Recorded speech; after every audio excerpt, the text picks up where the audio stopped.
Tao po.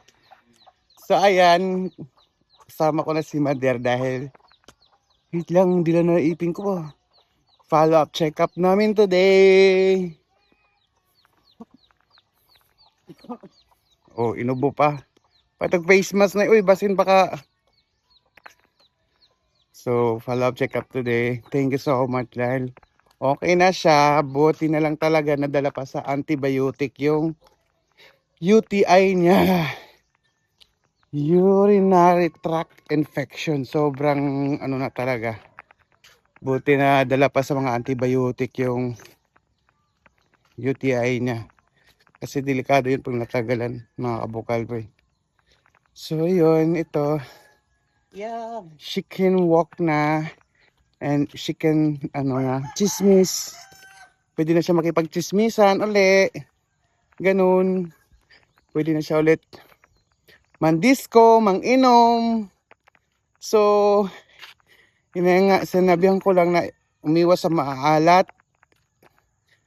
Tuyo, yan, umiwas sa maalat na pagkain, instant noodles, kape. Mas maganda talaga mag-healthy food lang ba gulay-gulay, utan-utan. Nga na ranay.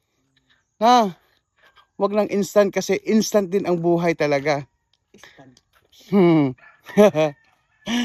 Cup noodles or di ka, tsaka ang isa pang pinaka, di siya mahilig uminom ng tubig, tapos mahilig maalat. Tara. Pero uy, mahilig siya maalat. Tapos hindi mahilig uminom ng tubig. Yun, kaya kalakaw, inom na po ko no.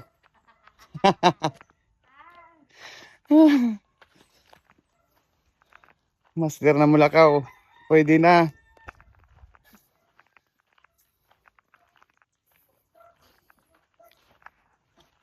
Oh, master na kayo maglakaw.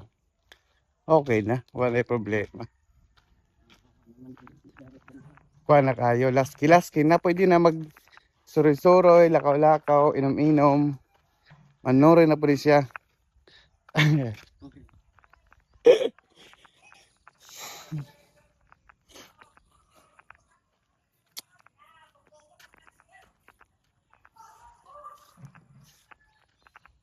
So anyway, pag-antay lang may mga kabukal po. Ito ang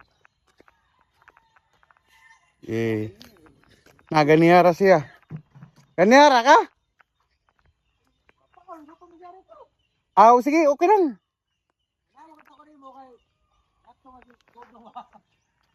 Kinsa? Nga.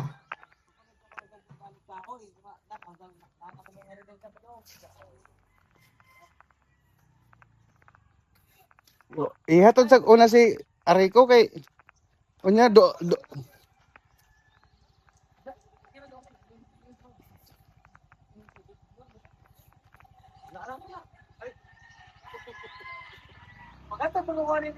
Okay lang.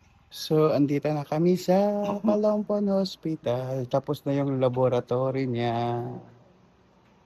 Ay, waiting lang sa result. At, syempre, ibasahin pa yun ni Doc. Instant pa more.